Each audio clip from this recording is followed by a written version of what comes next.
You know, it's just, and it was just really, really interesting how they were trying almost like to circumscribe your behavior. All right. Welcome, everyone. It's yet another Thursday night here in Worcester, and another free education event presented by the Worcester Tea Party. Tonight we will have Loren Spivack, who has written a wonderful, charming book called The Wizard of Iz.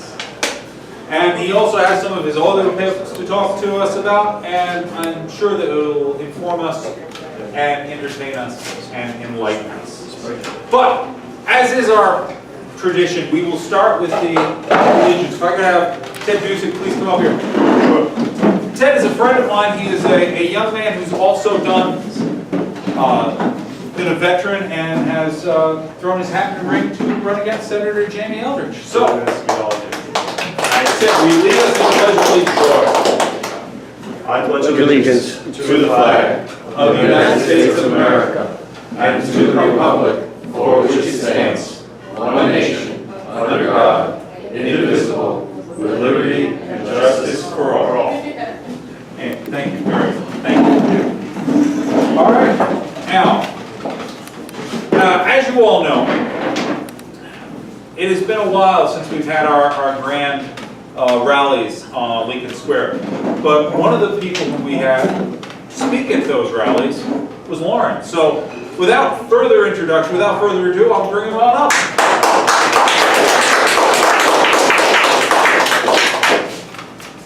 Well, it's great to be here. Great to be back in Massachusetts again. I was going to give you a quick rundown in case you're a glutton for punishment. Sunday I'm in Cicero, New York, and Monday in Ashaway, Rhode Island, and Tuesday in Mansfield, Massachusetts, and Wednesday in Weymouth. So you know about that. So if any of those are interested for you, just let me know and we'll get to the details on that. And I was actually remembering that this particular topic started for me when I was speaking to a group in the Massachusetts Republican Party, and I honestly don't remember which town it was, but it was one of the Republican groups, and I gave a talk about economics, and then I get home and there's an email in my email box, because I get emails all the time, and this gentleman who is one of the leaders of the Republican Party said that he was having an argument with his liberal son. And liberal son said like this, he had a statistic which I later Googled and found where I got it from. It was a statistic about the 400 richest people in the entire country. The 400 people at the tippity top of the income spectrum. And this statistic went like this, and I could, this has been a couple of years, I could be off by $1 billion or $2 billion, doesn't really matter. Okay? It went like this, that the 400 richest Americans in 1992 earned collectively $8 billion, those 400 people. And they paid about 27% of that in income tax. 15 years later, in 2007, the 400 richest Americans, and you realize that they're not the same people. A lot of times they throw these statistics out, they try to create the illusion that there's this one group of people who's been there forever, and that is certainly not true. People slid in and out of this all the time. I'm pretty certain that Mark Zuckerberg is one of the 400 richest Americans today. In 1992, I think he was in diapers, okay? These things absolutely do change. But whoever they were, in 2007, the 400 richest Americans earned collectively $28 billion, up from $8 billion. And they only paid 24% of that in taxes. And so liberal son says, look at that. The rich are getting richer, and they're paying less in taxes. So, my friend in the Massachusetts Republican Party wrote back to his liberal son. And he said, I'll take your numbers, but you're misinterpreting them. You're missing the point. When the tax rate was 27%, the 400 richest Americans made $8 billion, and the government got like $2 billion out of that. And then when we lowered the taxes, now they're making 28 billion, and 24% of 28 is like 7 billion. The government's getting way, way more money in taxes. Why not create the circumstances for people to make more money, and we get even more taxes, and that's the real lesson we should draw from your statistics. And he sent me this entire conversation, and he said, did I give my son the right answer? And I said, you gave your son the traditional answer. You gave him the Ronald Reagan answer, the Laffer curve answer, that at lower tax rates, the government tends to get more revenue. And it's very easy to understand why that is, because people respond to incentives. At higher tax rates, people put more effort into avoiding taxes and less effort into making money. At lower tax rates, people put less effort into avoiding taxes and more effort into making money. So you actually end up with more for everybody. I said, however, I am going to disagree with both you and your liberal son, because I think you're both wrong, because I think you're both missing some really important concepts that need to be examined. Both of your arguments are resting on two unproven, untested, unquestioned assumptions. And that's the most dangerous thing in the world. My observations of the political left over the years is that they almost never prove anything. What they do is they repeat their contention over and over and over and over again until you've heard it so many times, you assume it must be true because I've heard it so many times. Okay? They never prove it. And so what are the unproven contentions? Well, the first one is that rich people ought to pay a higher tax rate than poor people. Why? May I ask the question? I mean, is this not a question we can ask? What is the logic that says the rich guy ought to pay at a higher tax rate than the poor guy? Where does that logic come from? And the best example that I have heard of an attempt to logically address that point came a bunch of years ago from Bill Clinton. You may remember he was president a while back, and I think it was 1993, and Bill Clinton was fixing to raise taxes. He had been elected president, he wanted to raise taxes, and he said something one day on television that just jumped out of the television set and lodged itself into my brain, and I couldn't stop thinking about it. He said like this, he said, those who get more out of society should be obliged to put more back into society. And that's why I'm going to raise their taxes. And I thought it was fascinating because I never heard it presented as like a logic before. This is an equation. Those who get more out of society should be obliged to put more back into society. And I like that. I like an equation because equations are either right or they're wrong. Either I can prove it wrong, or I have to submit and confess that he's right. And I spent the entire day, honest to goodness, I spent the entire day back in 1993 thinking about that one sentence out of President Clinton's mouth because it fascinated me. And I said to myself, what's the trick? Because it's just a trick. It's just a cheap, tawdry Clinton trick. That's all it is. One of his words changes its definition in the middle of the sentence. And if you know anything at all about logic, you know that that's dirty pool. In an equation, your variables have to stay put. X has to be X and Y has to be Y. If your variables are flying all around the room in the middle of your equation is worthless, okay? Fundamental rule of logic. So what is the word that Clinton uses that changes its meaning in the middle of the sentence? He's got one word with two completely different meanings. And the word is society. He's got two definitions, he flipped through the middle. Let's listen again. Bill Clinton says, those who get the most out of society. Stop. what does society mean at that moment? Does it not mean the free market? I mean, is that not where these people are getting their money, from the marketplace? Where did Bill Gates get his money?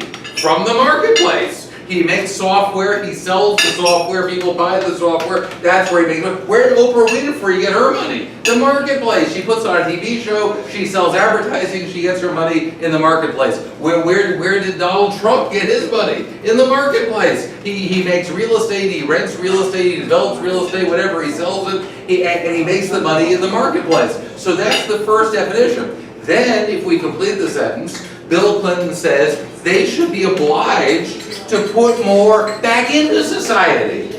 Now what does society mean? Now it means the federal treasury. This is not a small point. This is a huge point. Okay?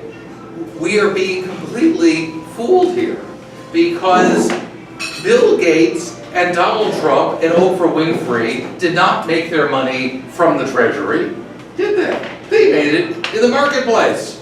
Is Bill Clinton asking them to put their money back into the marketplace? No. He's asking them to put it back into the treasury.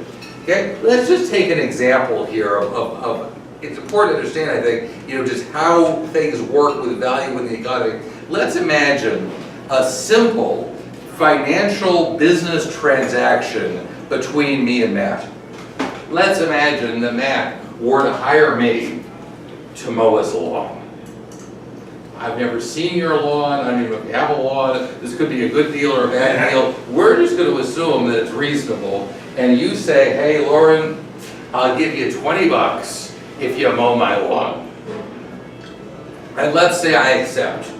I go, I mow the lawn, and he gives me $20, and I am now walking home or heading home with my $20 bill in my hand.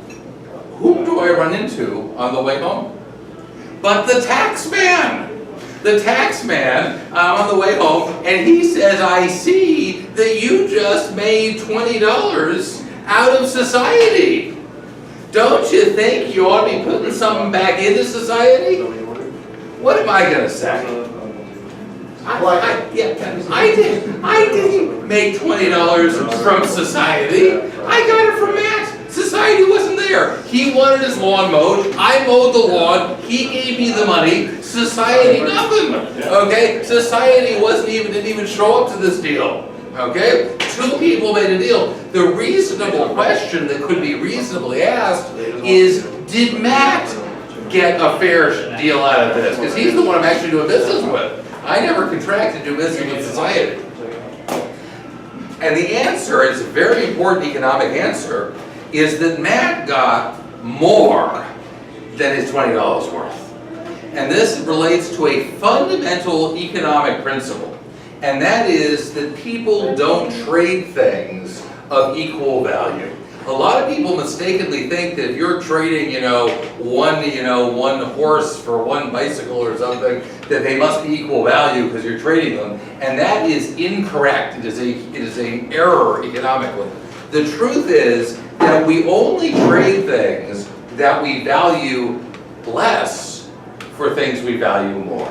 Okay? Every single deal. If you think that you trade things because they're equal, then here's the scenario I would ask you. Have you ever gone into, let's say, McDonald's, and you bought a hamburger for $1, and you say, well, that's what it's worth. A hamburger and $1, are equal. And then the question is, would you go into the McDonald's and say, well, here's my $1. You give me one of your dollars out of the cash drawer.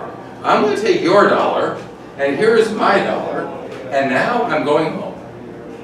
Who's done that? Nobody ever in the history of the world has done that, because people don't trade equal things. People trade what they value less, what they value more. The correct economic explanation for what happened is that you valued the hamburger more than you valued the $1. How can I prove that? What are you doing at McDonald's?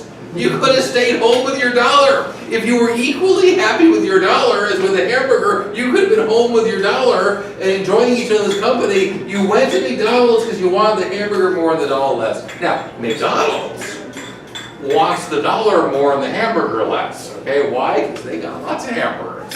I read somewhere they have billions and billions of hamburgers, and they want dollars, okay? When the hamburger goes to you, and the dollar goes to them, you are both richer than you were at the outset, okay? Fundamental law of economics, trade creates wealth. Because both parties, on their own terms, if we humans valued everything equally, which a lot of people think we do, there'd be no trade.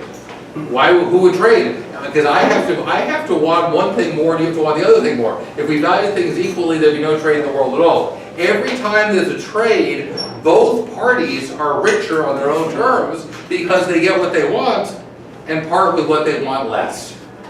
Okay? So it's important to understand that Matt valued having his lawn mowed more than he valued the $20 because he had every option in the world to keep the $20 and let his grass grow.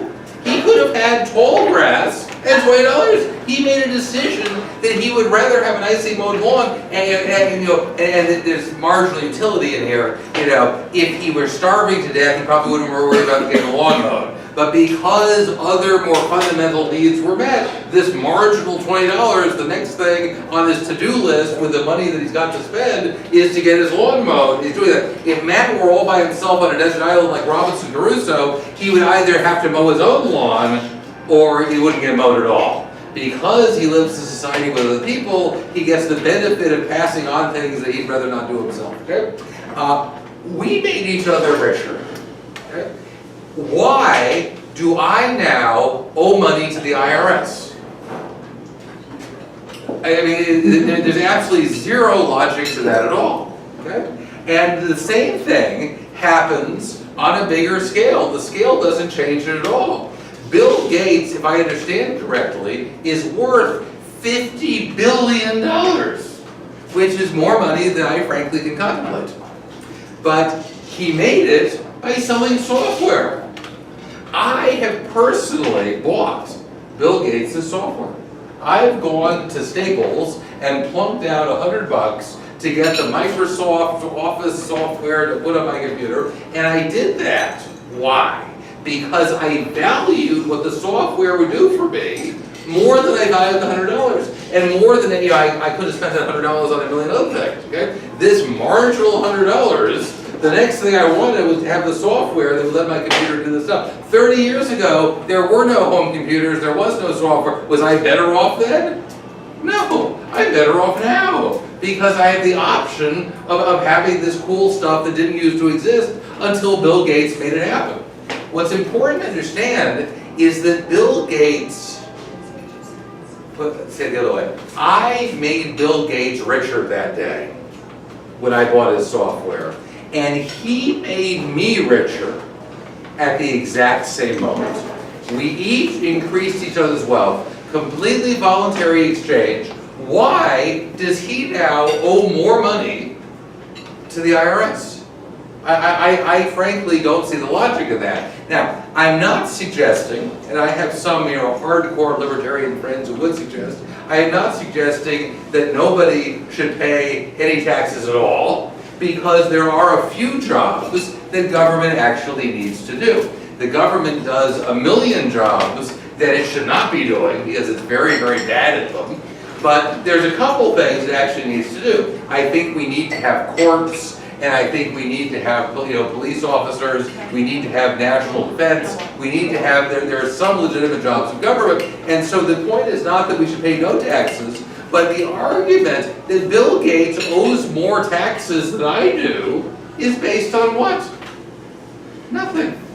Does the police department protect Bill Gates more than they protect me?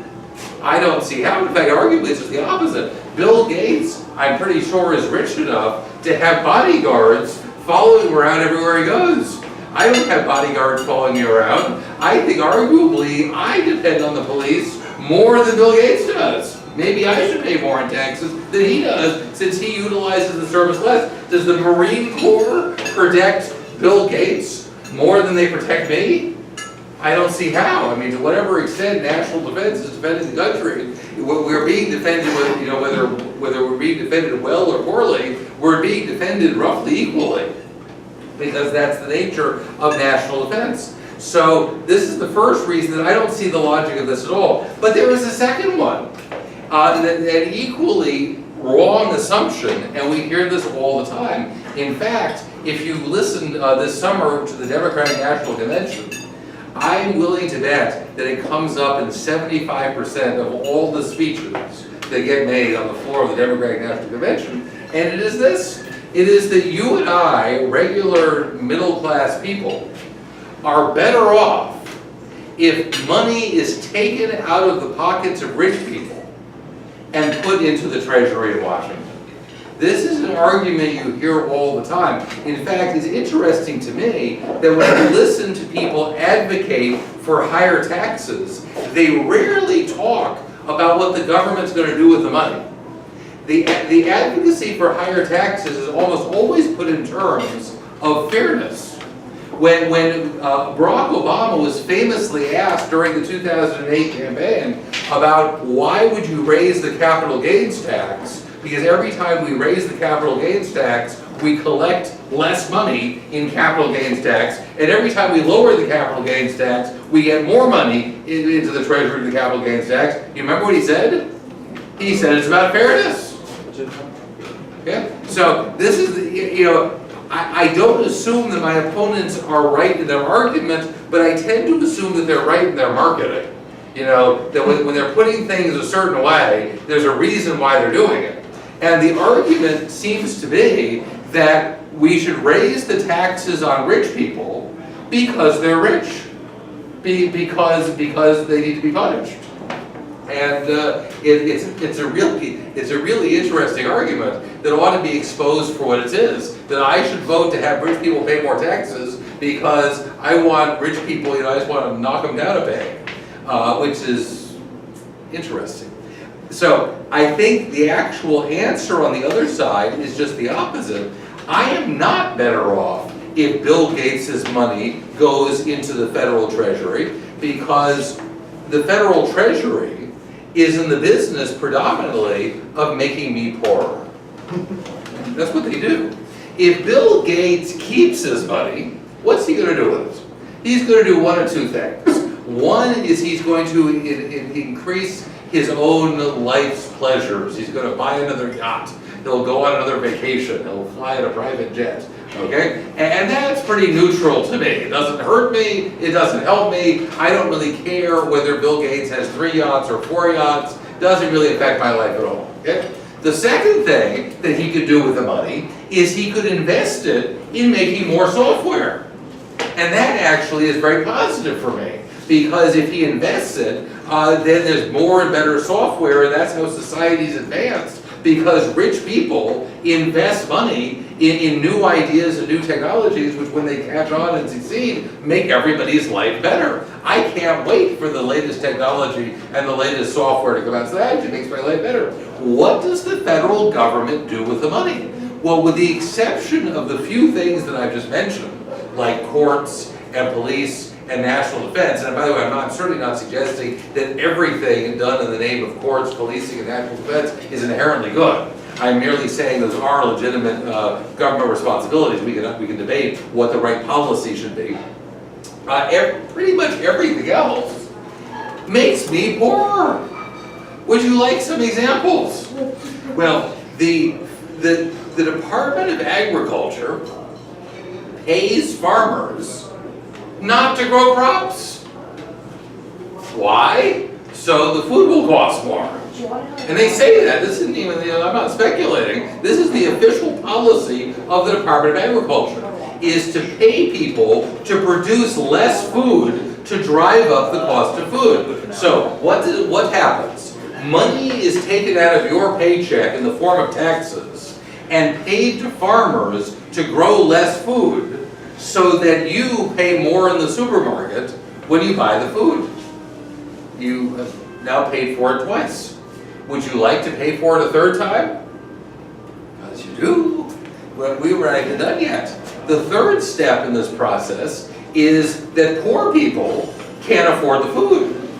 Why can't they afford the food? Well, I think it has something to do with the fact that the federal government has a policy to drive up the price of food.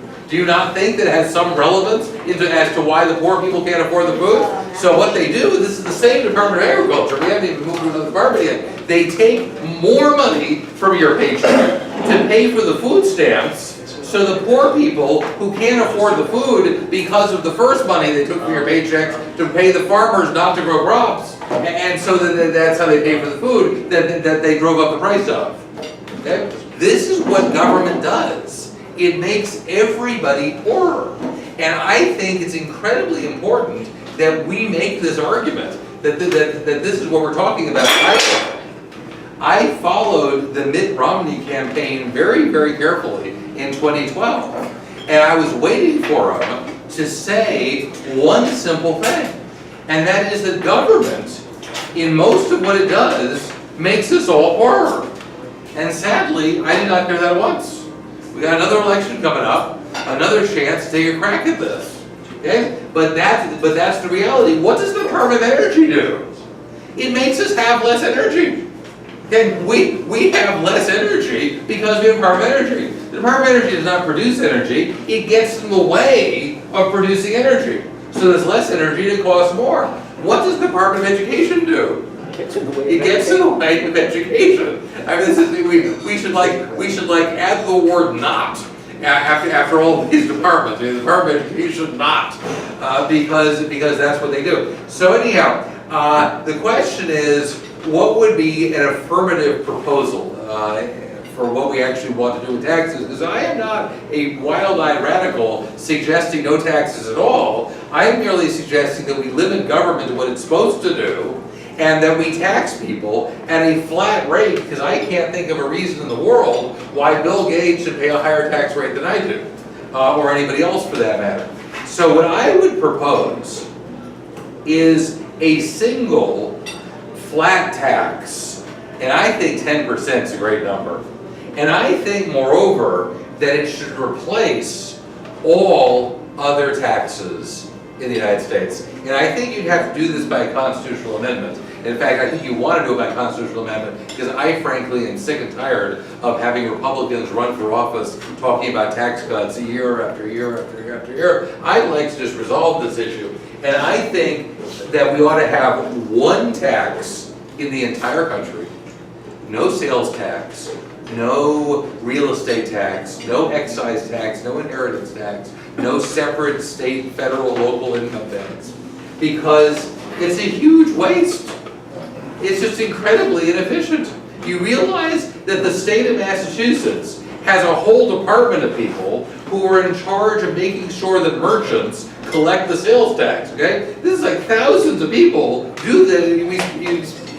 The taxpayers spend millions of dollars just on that enforcement mechanism. The town you're living in has an assessor's office to figure out the value of your house and and deal with that. Every type of tax has its own enforcement mechanism.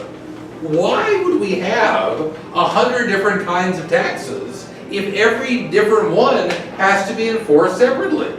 And the obvious answer is obfuscation. The purpose of our tax regime is to make it virtually impossible to figure out what you pay in taxes. And it is impossible. Okay? But particularly when you consider things like the corporate tax, which is not paid by corporations, because corporations don't pay taxes, corporations don't have money, corporations don't even have pockets to put the money in. Okay, you understand this? A corporation is a legal fiction. Okay? It's a piece of paper in a filing cabinet that says XYZ is a corporation. Can that piece of paper pay taxes? It cannot. Does it have money? It has no money. It has no pockets, it has no wallet. You cannot possibly squeeze money out of that piece of paper. All taxes on corporations are simply passed on to the consumer. How much do you pay in corporate taxes? That's like the hardest mathematical equation I can think of. I wouldn't even venture a guess.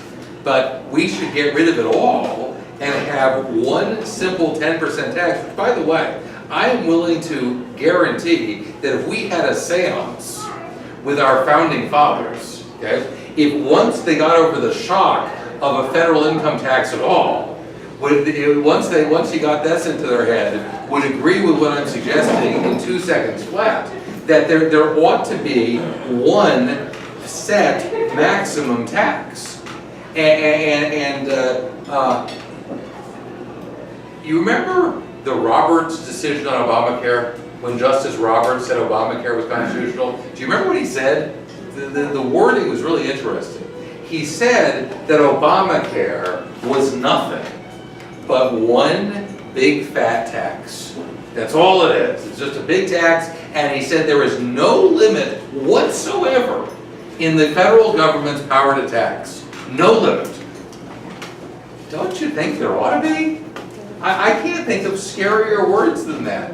What could be worse than a federal government with no limit at all in its power to tax? So what I would propose is a single 10% flat tax to replace all other taxes, gives 6% to the federal government, 3% to the state, 1% to the municipality, and that's what they get. It would be less than they're getting today, but I want them to do far less than they're doing today. And moreover, it would be a fixed budget. Imagine a world where government at every level gets a set amount of money at the beginning of the year, and that's what you got to work with. If it's not enough to do what you want to do, prioritize. That's what everybody else in the world does. Do you know anybody who just buys whatever they want to buy and figures out how to pay for it later? Okay? Nobody does that. Everyone says, I got this much money to spend this year, and this is my priorities and how I'm going to spend it. Imagine a world where government at all levels did this, where we had one tax that you can just divvy up for everybody and take vast chunks of our economy out of the tax business, along with the deductions and the exemptions and the formulas and the software and all of that. So there is my humble proposal on addressing the tax situation. I got two more things I want to share, and I'm more than happy to take questions if you have them. I wanted to talk a little bit about my books, because years ago my friends said, you know, you should write a book. And I did. It was like the wrong book. Everybody thought I was going to write a 500-page tome about economics. But I had an epiphany that people don't read 500-page tomes about economics. And if you write something that's fun and funny and accessible, you reach millions of people who will never read the economics book. So my first book was called The New Democrat, and it was based on the idea that our president, Barack Obama, is very much like the Cat in the Hat. Has everyone read The Cat in the Hat? Yes. Cat shows up uninvited at this middle-class American home. What's he do when he gets inside? He wrecks the place. He wrecks everything he touches. I was like, yeah, that's Obama. That's who he is. And his personality is fascinating. The cat never gets it. To the last page of the book, the cat never understands that he's the problem. That's exactly Obama. Can you imagine the man ever coming to perceive that he's the problem? Like in a million years, would that thought ever come to his head? Oh, there we go. And they've got these two little friends, Thing 1 and Thing 2. Remember? And they became Reed and Pelosi. So I realized I was writing the first history of the Obama years, all done as the Cat in the Hat. And I got my first book review last year, Salon.com. I don't know if you read them. Salon.com said that this is the most twisted piece of conservative propaganda print matter out there. And I was touched. Thank you. You pass it that way. And so I was moved to write my second book. Who's read The Lorax by Dr. Seuss? It was a movie a couple years ago, too. Dr. Seuss was a huge leftist, lifelong member of the Socialist Party, like Bernie Sanders. He was not a Democrat, he was a socialist. And he fills his children's books with socialist lessons for your kids. And his book, The Lorax, is about an evil capitalist called the Onceler, who cuts down trees and makes consumer goods. And we are taught that that is bad, bad, bad. He drives the trees to extinction. He wipes them out, they're extinct, there's no more trees, and his factory promptly goes out of business. And I read this to my kids. I said, does that make sense to you? Do you think that capitalists destroy species that their business depends on? Do you think that Colonel Sanders is going to drive the chicken to extinction? Colonel Sanders is going to throw every last chicken into the fryer, and then they'll be extinct, and we'll never see another chicken again. I think it's exactly the opposite. I think Colonel Sanders cares more about the survival of the chicken species than pretty much anybody on the planet, including the chickens. He's got billions of dollars wrapped up in this. There will always be more chickens as long as Colonel Sanders has anything to say about it. And I'll tell you something else. There are more chickens alive in the world today than ever before in history. You know why? Because we like to eat them. That's why. The greatest thing that ever happens to a species is that human beings like to eat you. This is like winning the species lottery, okay? Chickens, cows, wheat, corn, tomatoes, carrots, pick your species. We clear millions of acres just for you. We keep the predators away. We keep you warm in the winter. When you get sick, we bring in doctors for you. One of the species gets us down. In the end, we kill you and eat you. But that was going to happen anyhow. What do you think happens in the wild? Imagine you are a chicken in the wild. How is your life going to end? You're going to move to Miami and buy a condo on the beach? Okay, you're getting killed and eaten, and far more unpleasantly in the wild than an old McDonald's bar. So this was a book that desperately needed to be parodied. Mine is called The Gorax because it stars Al Gore as the Lorax character, and it's about how America used to be free and prosperous, and we were prosperous because we were free. And then the environmentalist wackos showed up, and step by step, regulation by regulation, drove everybody out of business. So at the end of my book, there's no jobs, there's no businesses. The only thing still functioning in America at the end of my tale is the Federal Reserve, which keeps printing money. But everything else has stopped. And I am particularly happy to share with you my latest book, just out. I want to do something about the 2016 election, and it's called The Wizard of Iz. It's a parody, obviously, of The Wizard of Oz. And my first thought was that Bill Clinton made a really terrific wizard. Because as you will recall, the original wizard is a fake. It's all smoke and mirrors. He's a charlatan. And I thought Bill Clinton fit the role just to a T. In my book, when they first meet him, they say, "Are you the Wizard of Iz?" He says, "It all depends on your definition of Iz." And Hillary is the witch. And I did a little bit of literary license. I turned Dorothy into a time traveler. In my book, Dorothy starts out in 1900, which is when Frank L. Baum wrote The Wizard of Oz. Okay? She starts out in 1900. The first line of the book is, "Once long ago, there was no IRS." And the tornado blows her into the 2016 election. Her house lands on Obama, and she finds herself in the land of the free lunchkins, who have been living off the government for so long, they've forgotten how to take care of themselves. And I wanted to make this a story about, what I see going on in America. So you may recall this like a scarecrow who doesn't have a brain. You remember? My scarecrow has 14 graduate degrees, but they're all in left-wing claptrap. He's got degrees in women's studies and gender studies and ethnic studies and minorities. He knows nothing. Keeps going back to graduate school. Doesn't help. And my Tin Man is a businessman. He doesn't like paying taxes. And his friends say, "Well, you don't have a heart. If you had a heart, you would enjoy paying taxes."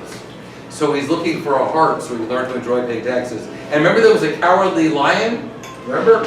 I replaced him with a cowardly rhino who suspects that the Democrats are up to no good, but he's scared to do anything about it. So he's looking for the courage to actually do something useful when he gets to Washington. And they destroy the witch. You kind of have to see it. The wisdom of our founding fathers destroys the witch. And they all go back to get their problem solved. The scarecrow learns. You don't learn by listening to some Marxist professor. You learn by doing. You do stuff, you learn to do it better. And the Tin Man learns you don't help the poor when you pay taxes, which is what we've been talking about today, because government's in the business of making poor people poorer. Okay? You know how you help? You know how you do help the poor? Is when you produce. If you produce stuff, because that's what the poor people need. They need stuff that gets produced. And if you produce more, you know what happens? The price goes down, and poor people can afford it. Okay? Rockefeller helped the poor far more than the federal government ever has. Because when Rockefeller started producing kerosene back in the 1840s, the vast majority of Americans went to bed when the sun went down. Because whale oil, which was the only way to light your house, was so expensive, poor people couldn't afford it. Okay? Rockefeller made it so cheap that lighting in your home became universal. Do you know anybody who doesn't have light in their home? I mean, we don't even think about it anymore. Okay? That came from the capitalists, not the politicians. In any event, and the cowardly rhino learns that that people don't want somebody in the middle. People want somebody with a plan to actually get us out of here. And to improve the situation and get us back to the free and prosperous country we once were. So anyhow, so that is my latest book. I'm very proud of it. I want to do a quick reading from something I think in Northborough I'm going to do the Gorax, because I like how this book ends. I think I do good endings. So this is after the environmentalists have shut down the entire economy. There's no jobs, there's no businesses, it's all gone. This is how the book ends. He says, so I took a few stones from my factory lot, and I spelled out a word that's worth more than I've got. A word that means everything to one who is lost, because freedom is worth it, whatever the cost. And now that you're here, it's all plain to see that freedom itself just isn't free, unless people like you are willing to fight to bring back our freedoms. It'll never be right. So Catch calls the 1%er, he lets something fall. It's the Constitution, the last copy of all. You're in charge of our heritage, don't let us down. Teach your friends and your children, spread it around. Stand up for your freedom against socialist schemers, environmentalist wackos, utopian dreamers. Don't let crackpot economists and left-wing politicians get in the way of your most vital mission. If we can pry our country from these political acts, maybe our prosperity and all will come back. So yeah, that's for my second book. If you're interested in any really cool gifts for, conservative people, if you know any, and I would be more than happy to autograph them and all of that. The other thing I want to do is a brief video, and perhaps Matt, you could do the camera for me.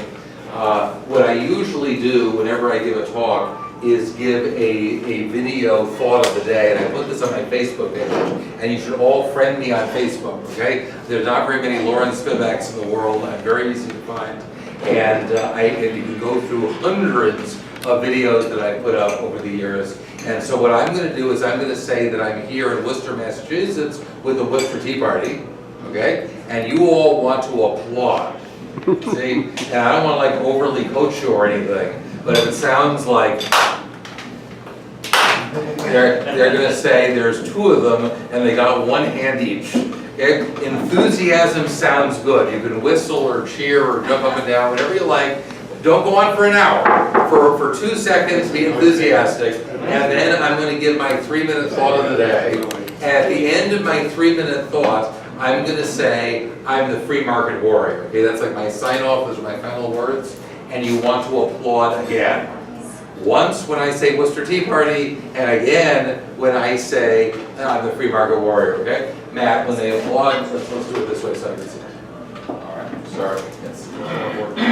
Okay, so you just push it straight, just raise the camera, push it straight into start, straight into stop. Don't talk, I'll see it. And when they applaud at the end, count to 3. Go 1, 2, 3, and shut it down. Okay? I think we should do a dry run of the applause to make sure it's really enthusiastic.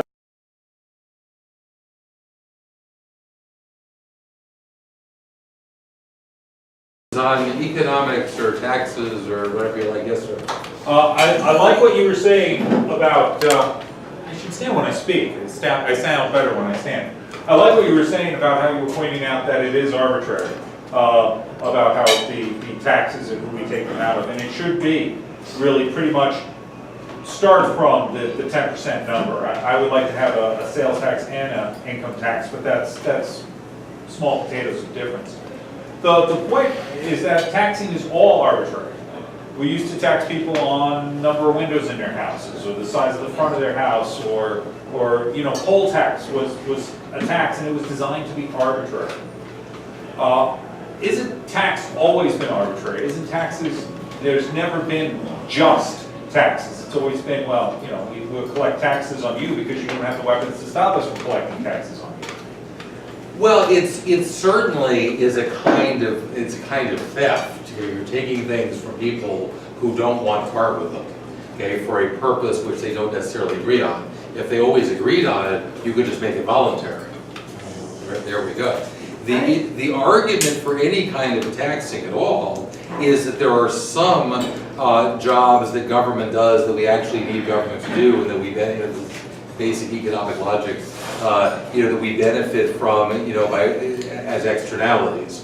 If the police department is keeping the town safe so that you can walk the streets and not be worried about being a victim of crime, and for you to say, well, that has nothing to do with me, I'm not going to pay for it, the idea is you're getting this benefit. That's what economic logic is, that you're getting this benefit. I think the first approach to it is to limit government to those true functions which are beneficial to everybody, which in terms of government is basically law enforcement and national defense. And law enforcement is really about two laws. You can't hurt people and you can't steal stuff, okay? Law enforcement, when it's telling you, this is the car you have to drive, this is the light bulb you have to buy, when law gets into all this nonsense, that's not law enforcement anymore.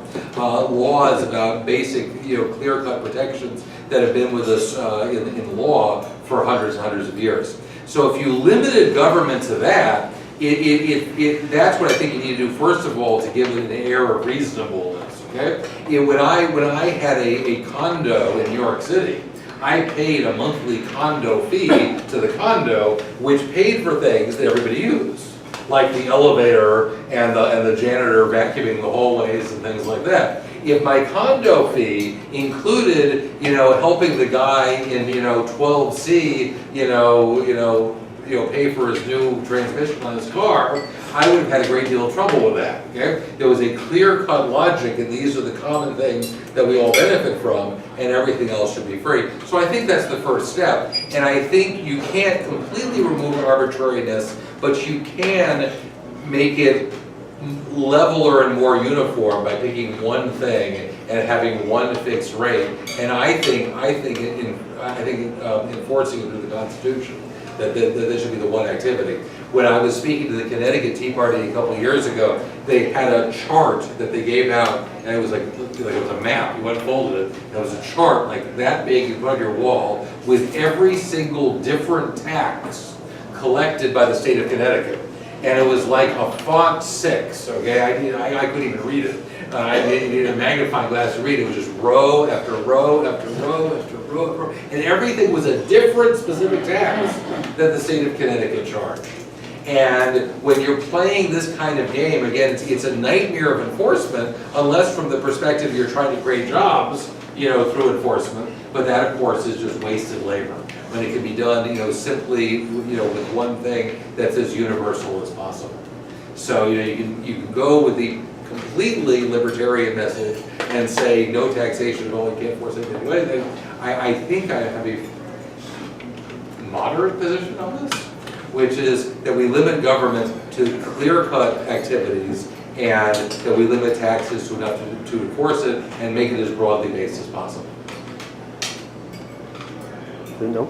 Is there someone that had something? Yes, sir.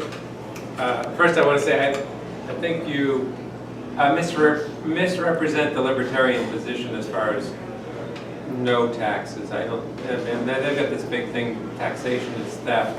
Okay, but I don't know, I Well, guess we need to have some money stolen, I guess, to pave the roads and stuff. Yeah, I'm not trying to misrepresent anybody's position. I have friends who are hardcore libertarians, or they call themselves hardcore libertarians, who tell me the government should never be able to force anybody to do anything.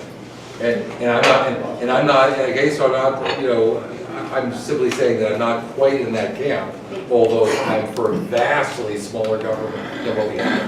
Right, and I think that's the position of most libertarians. There's the non-aggression principle, and then, you know, they're not, most of the libertarians I know are not anarchists. But there's another libertarian position that surprises a lot of people, that some libertarians have this idea of a intermediate, a phased reduction of government. They just voted on it in Switzerland. It's this idea of a guaranteed income, minimum guaranteed income, where everybody gets a check from the government, but you get nothing else. You don't get financial aid for college, you don't get food stamps, you get nothing else from the government. You get everybody gets one check, and if you want to earn $1 million, or you don't want to work at all, you still get your minimum income. But you've wiped out all of that government bureaucracy. The theory is that it's a much more efficient way to deliver the money, because you could do it through the tax code, whether it's the 10% tax that you're talking about. Yeah, this was actually first suggested by Milton Friedman. Yeah, and so in I wonder, the 1960s. to me it makes sense, but my gut feeling is I don't like it. It sounds like something for free, but in a way it makes sense for a working towards dismantling the government bureaucracies that are so oppressive. It would be, the good news is, as you're saying, is less bureaucratic. The bad news is that, I mean, from a societal perspective, and there's ample evidence of this, people get motivated at different levels. Okay, and you can look at any society in the history of the world and see this. When you look at somebody who is, you know, a billion, at least, you know, somebody who's a self-made billionaire, let's say. What do I see when I see a self-made billionaire? I see somebody who at some point had $500 million and wasn't satisfied. See, I think your average person, if they had $500 million, if you just gave them $500 million, that's it. I'm done. I'm heading to the beach. You can find me there for the rest of my life. Okay? There's a very small percentage of our society that gets vast amounts of money, and they keep going and keep wanting to do that. And at the other end of the spectrum, you have people where if they're not going to starve, you know, are not going to do anything. When you say, we won't let you starve, we won't let you be homeless, we will make sure you have clothes on your back, there is a not insignificant part of society will that say, well, I'm there, okay? You got me. So it's you know, in some ways is better, in some ways is worse, and it gets to a core argument for which there is no satisfactory answer. And it goes like this. The one argument is that you should give people specific things that we think they ought to have, which is the food stamp argument, okay? We don't want you to buy alcohol, we don't want you to buy drugs, but here's some money you can only spend on food, because food is something you really need. And then the other argument is, why not let's make people make their own decision, okay? Maybe this guy really doesn't want food, he really wants vodka, you know, who are we to decide that for him? And neither is completely satisfactory because neither one addresses the correct economic reality, which is that yes, we make decisions about where to spend our money, but it has to be part and parcel of earning the money. You separate those, and the laws of economics don't really apply. You've got like a rock and a hard place, and neither is ever going to be satisfactory between the two. Yes, ma'am? I think that things are very complicated. For instance, I think that we talk about economics and money, but there's also other things like health. And I think if people are extremely healthy, they tend to be more energetic. And we have a lifestyle that deliberately not only does down our brains, but does down our health. So that we have like fluoride in the water, which is put there by the government. We have requirements for vaccines, which give us autism or whatever else. So there's all kinds of attacks that we're under. And I think that plays a part of what you're talking about. Well, you can. I mean, obviously, you know, I'm trying to focus on the economic angle. I would be against the fluoride in the water because I think people should make their own decisions about it. Vaccines are a little more complicated. I don't know if you guys, how many of you guys have been to my seminar, Economic Literacy? Anybody? You guys have? We talked about it in my longer seminar, by the way, I now have a video. We talk about what the legitimate role of government is. And there's a logic to it. One of the legitimate roles of government is externalities. That is, say, my actions, if what I'm doing is running down people in the street with my car, that is no longer a personal freedom issue. And obviously, I'm taking away your freedom by running you down with my car. Okay? The argument for vaccines is that one of the few legitimate jobs in government from a freedom perspective, from a minimalist perspective, is to stop externalities from harming people. And it's the nature of disease that if I have some horrible, fatal, contagious disease, and I run around all over the place spreading it to everyone else, I'm affecting other people who don't want to be affected. I think you could probably get, and I never read a treatise on this, within the libertarian view of society, a legitimate role of government in quarantining people. If there is, if there is a clear-cut risk that can't be handled in an easier way. We don't see that much today because we have antibiotics. But 100 years ago, when we didn't have antibiotics, they would quarantine people who got sick. And I think you can make a good libertarian argument that's a legitimate role of government. Okay. Because you don't have a right to infect everybody else in town because you're infected. Okay, I would like to make 2 points. I'm talking about the health because that interferes with the economy you're talking about. I'm in favor of health.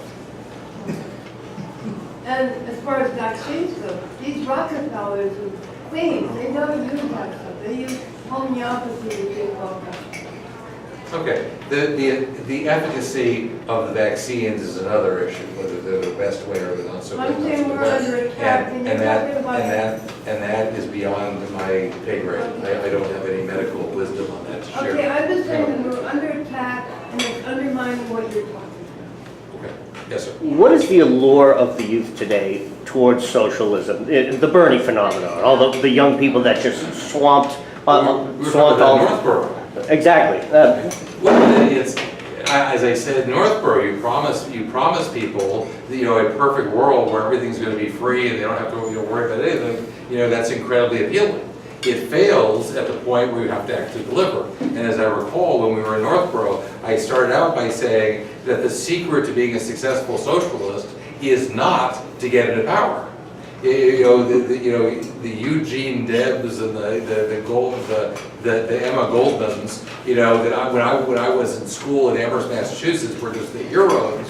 My teachers thought they were the greatest people ever. They were great because they never got into power. And so they could live their whole life and talk about how they want to give everybody everything for free, and then they could die, and for the next 100 years, their followers could say how great things would have been if only they had won. That's how you're a successful socialist. The way to not be a successful socialist is to come to power. If you ask the people in Venezuela, or the people in Cuba, or the people in Poland what they think about socialist leaders they actually had, you're not going to get a very positive report, okay? Because it doesn't actually work. Anybody can promise anything, and if you have kids who aren't brought up with with an understanding of what works and what doesn't, they're going to fall for it every time. What happens? It's like if you told your kids, if a stranger, wants to give you candy, go for it. Okay? He wants to have you get into his car and he's going to give you free candy. What a great idea! Go for that. Okay? That's essentially where the educational system has left the kids today. And then what happens when they realize that it's a lark, it's a lie? Well, they've certainly realized that in Venezuela, and it's not helping them to realize that because the socialists are already in power, and you've got food riots going on in the streets because it doesn't work. Okay, it's why we have to learn history. Okay, one of the things that we talk about again, I think I had my first seminar, second seminar, I forget, is that the left is at war with history. They don't like history. They think history is bad. And we see this all the time. They're trying to get, you know, people off the currency because they were bad. And they're tearing down statues and Confederate flags. It was bad, bad, bad. The Democratic Party used to have, you know, the Republicans have Lincoln Reagan dinners. The Democratic Party used to have Jefferson Jackson dinners. They don't do that anymore. They banned those because they were bad people. They owned slaves. They were on the wrong side of history. To be on the political left today is to reject everybody who came before as not being sufficiently enlightened as we are, and so they're no good. Okay? And by rejecting that, you get rid of the history. You get a new generation that rises up that is not aware that these things have ever been tried before. The people cheering for Bernie Sanders think that no one ever tried this before. And he's got this brilliant idea, and oh my gosh, why don't we give it a shot? The fact that it's been tried 1 million times before and been a dismal, horrific failure every single time, that's not a small piece of information. Sure. Okay? You know, if the doctor were going to give you a surgery, and every time that surgery had been tried before, it was a horrible, dismal failure, don't you think he ought to tell you that? I think it would be reasonable for him to mention that, you know, in his pre-surgery briefing. Yes, sir? I'm going to ask you a question that may not be answerable. Can you give us I'll answer it any clue as to Donald Trump's economic ideas? Oh my goodness. Probably not. I tend to be more of an issue person than a personality person. And it's elections like this year are why. Okay? Because who the heck knows? I can think of a dozen different scenarios. I could see a scenario where Donald Trump surrounds himself by like serious fiscal conservatives and shrinks the government and really fights for this stuff. I can see that. It could happen. I could see another scenario where he says, to heck with this entire world, I'm just throwing it with the Democrats and giving them whatever they want. I could see all kinds of scenarios, and I have, you know, neither in his history or his rhetoric can I see any consistent thing. And I listen very carefully. You know, I'm trying to get like some glimmer of what this is about, and I really don't know. It's the problem when you leave policies and start to focus on personalities, because you're then at the whim of somebody who's going to do something. Well, conversely, how about a Hillary presidency? Well, it's very clear what Hillary would do. Hillary, what the Democrats want and what their project is to expand the role of government. Somebody said to me the other day, I thought it was good, quotable. He said there were two wings of the Democratic Party. One wing wants more government.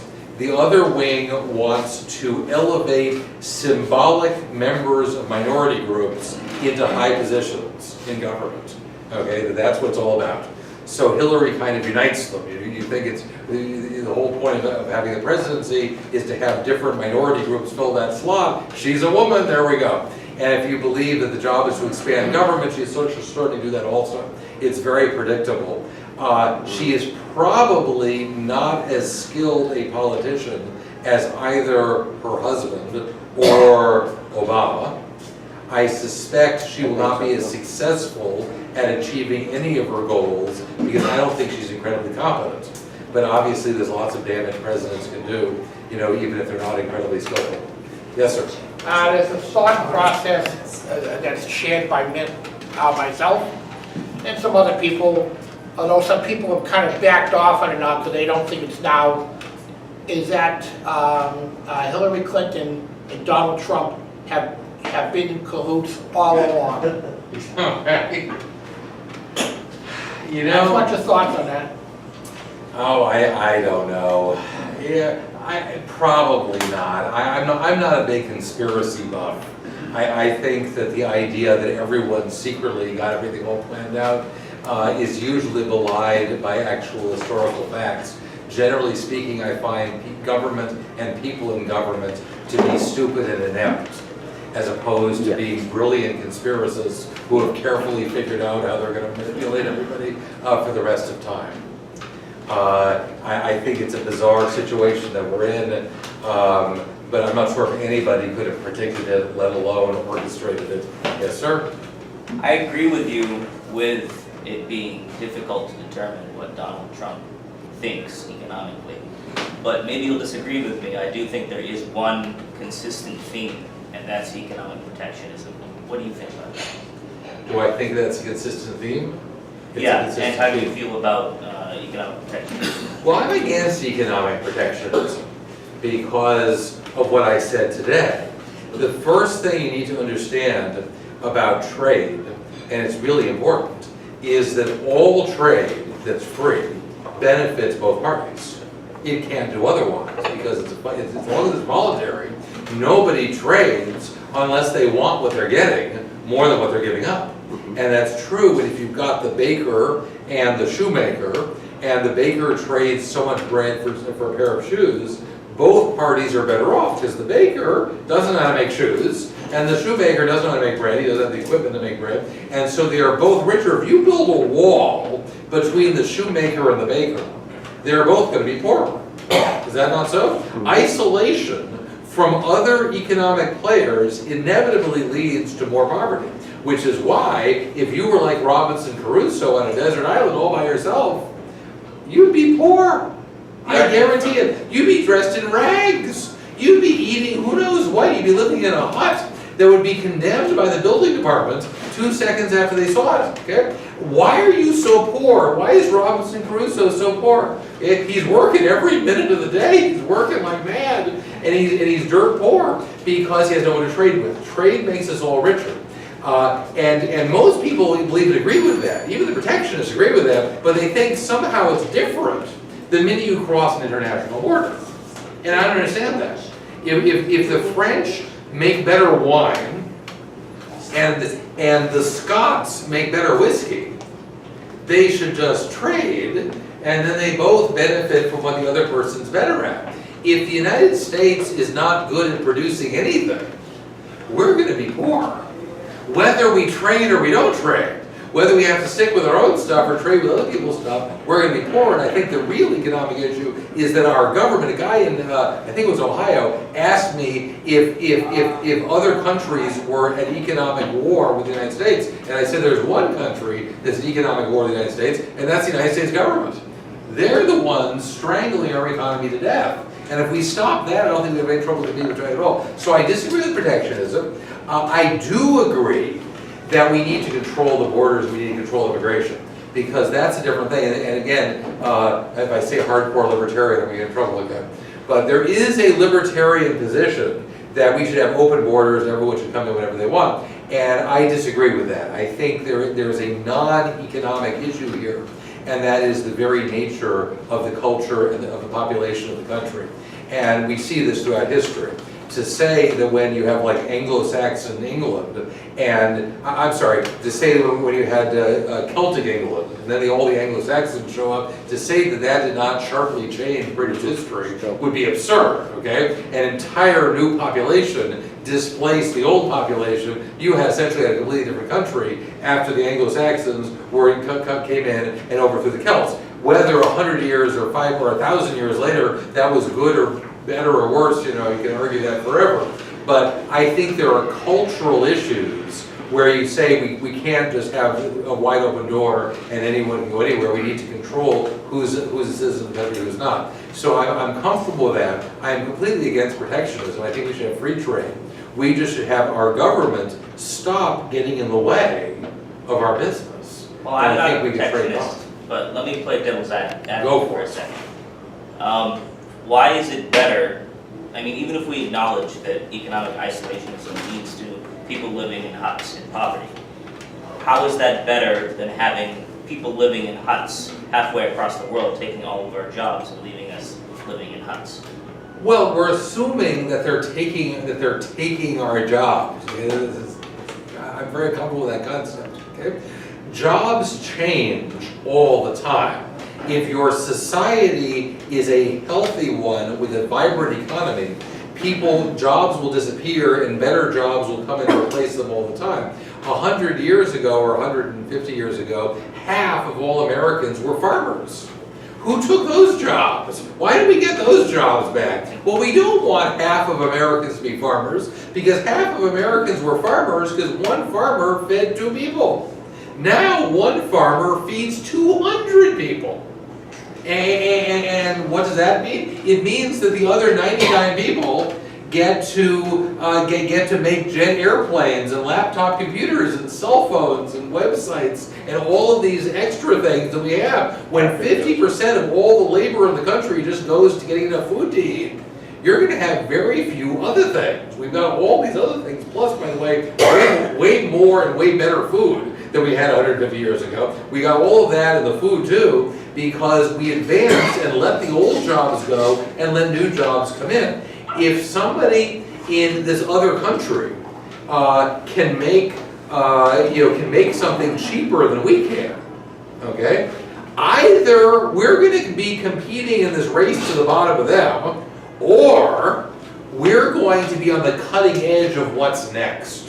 America has been the wealthiest country in the history of the world because we're on the cutting edge of what's next. We're not chasing after the old job, making shoelaces. We're chasing after the new job, making software. And by the way, we do see signs of this even in the current era in America. Virtually all the software in the world comes from the United States. Okay, and that's the cutting edge. And there's numerous other examples with computer technology. The jet airplanes are virtually all made in the United States.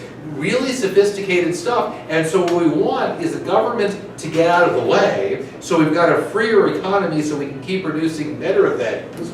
Because if the average American worker does not produce more than the average worker in Indonesia, we're going to be as poor as Indonesia. I guarantee it. It's unavoidable. It can't be worth more here than it is there if we're producing the same thing. We get rich by going on to the next thing. And by the way, 2 more quick points, if I may, on this, because it's a very important topic. I was talking, I have a talk about, jobs and money and stuff and what an economy is really about. And I had a guy who came up to me after my talk, and he said, well, I disagree with you. He said, I'm unemployed, because I had said we don't need jobs, we need stuff. And he said, I'm unemployed, I really do need a job. And I said, well, if that's what you need, why don't you go down to the hospital or the animal shelter, volunteer, then you'll have a job. And he said, but that doesn't pay. And I said, well, I guess we misunderstood each other. I thought you needed a job. Now you're telling me you need money. Which is it? Do you want the job or the money? If I offered you the job with no money, or the money with no job, which one would you pick? And he said, money. I'll take the money. Well, there we go. And I reached into my pocket and I pulled out my $100 trillion bill from Zimbabwe, and I said, here's $100 trillion. That should solve your money problem. And he said, but I can't buy anything with it. We misunderstood each other again. First we thought he needed a job, now we thought he needed money. But that's not what he needs either. You know what he really needs? Stuff. He wants food to put on the table, he wants clothes in his closet, he wants gasoline to put in his car. He doesn't want a job, he doesn't want money, he wants the stuff. Okay? That's what an economy is all about. Money and jobs are useful to the extent they lead you to stuff.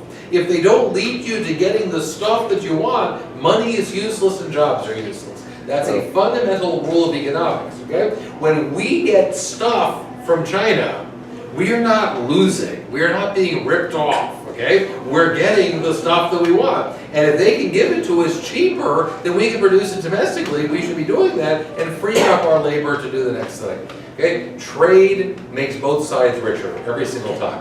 Yes, sir? You mentioned Emma Goldman a little while back. Just in case you or other people don't know, Emma Goldman used to live in a house about 300 feet the other side of the highway there. And she was, of course, somebody who advocated precisely the opposite of what you do, because she didn't understand the concept that when somebody gets something for nothing, somebody else gets nothing for something. And that's the same kind of problem we have with the politicians today. But I'd like to compliment you.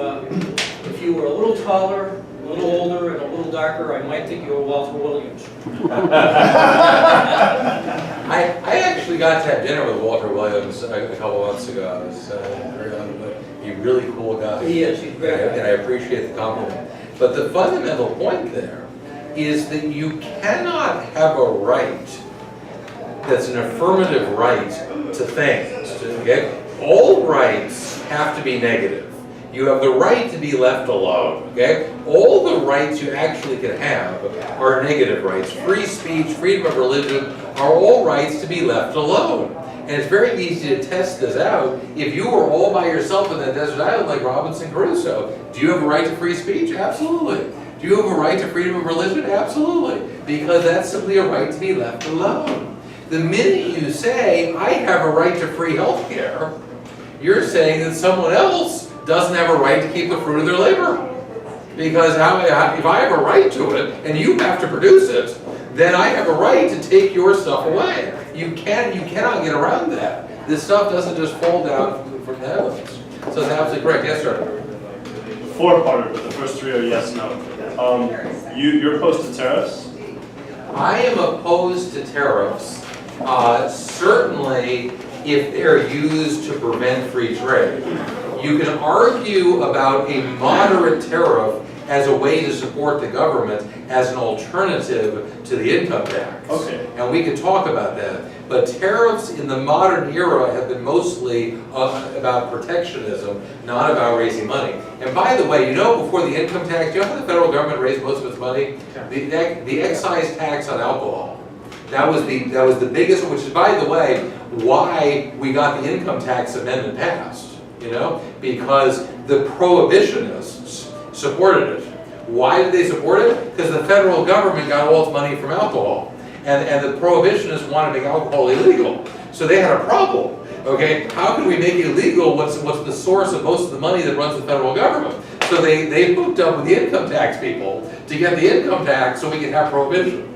An interesting little bit of history. Go. So Don't think you can ask me a yes or no question and I can. That's fine. That's fine. So you agree that some taxation is necessary, I did very clearly. and you think the best form for that would be a flat 10% tax rate. That's a proposal I've been making for years, and I firmly endorse it. Yes. What if some taxation is necessary, which I completely agree with you on? Why is it preferable to apply that tax to our own domestic producers instead of to foreign producers? Well, I'm against the government punishing some people, and trying to benefit other people, okay? Because I don't think there's anything wrong, with trade at all. I said that a tariff as a way of raising some money, I'm not necessarily against. If you put the entire burden of the federal government there, it's an interesting question.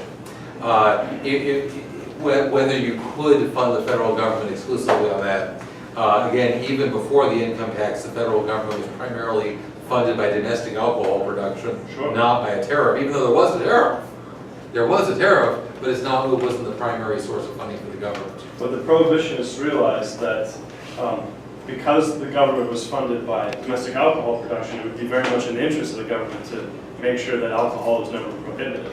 So if the government was mostly funded by tariffs on foreign goods, it would be very much in the interest of the government to make sure that trade between ourselves and other countries was strong. You could make an argument that, again, I'm not blanketly against tariffs, I'm against protectionism, which is a different thing. And your point that the federal government would be somewhat constrained in its taxation, or at least I think this is your point, would be constrained in its taxation of foreign imports, because if they tax it too high, they would in fact kill the goose that's laying the golden eggs, is an interesting point. You got more? Well, I mean, actually, I'll make a quick clarification. That's partly my point. I guess the rest of my point is that any tax that you ever apply is a disincentive. Anything you tax, you're disincentivizing. And so when you think about what you want to tax, I think you ought to think about what things am I most comfortable with disincentivizing. That's why I think generally a consumption tax is better than a property tax or a savings tax or an earnings tax, right? Yeah, I disagree with your hypothesis, however, because I don't want the government to be disincentivizing things. Right, but as long as, I would prefer that there was no taxes at all. But when I suggest a broad 10% tax, Right. I'm trying to keep it as broad and even as possible and not be for or against anything. What if it's Because I don't want government to say, you should be doing that, you should not be doing that, so we're gonna punish you and reward you. What if it's a 10% tax on income, it's a punishment for production? You're saying, That's if you correct. produce, then we're punishing production. That is correct. I mean, you are right, that it's gonna be a weight on whatever it's on. Are we there? Yeah, I mean, I guess we are. I just think the best place to apply that weight is on consumption, and if you look at... I've been very open-minded in my years and years of proposing a 110% tax to fund all government at all levels. I think you could do it on either income or consumption. There's advantages both ways. The idea, the argument on consumption is that, you probably have fewer people, you would be more broad tax because of people who don't earn but they consume. There's also an argument that you wouldn't have tax evasion that I disagree with, because I think you would have tax evasion, you'll always have tax evasion. People can evade the sales tax every bit as much as they can evade the income tax. I lived in Brooklyn for 18 years. People were evading the sales taxes right and left. But it's a good point. Thanks. You got it? One last question.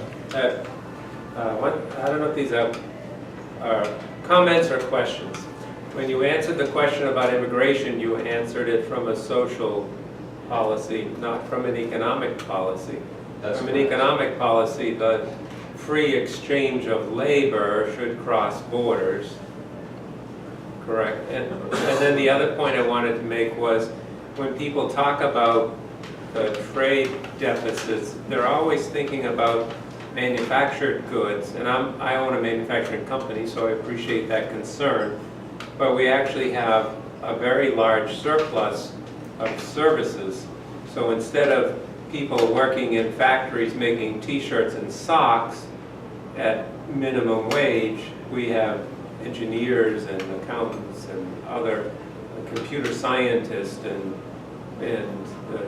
Hollywood and all that stuff. We have a huge surplus. Well, Hollywood's worth mentioning. It's another industry where we absolutely dominate the world, is entertainment. And that billions of dollars, it's not nothing. People all over the world watch American movies and sing American songs. They're everywhere. Very few other countries have as much of a role as we do. Let me try to address your question. On the second one, we clearly have become more of a service economy than a production kind of economy.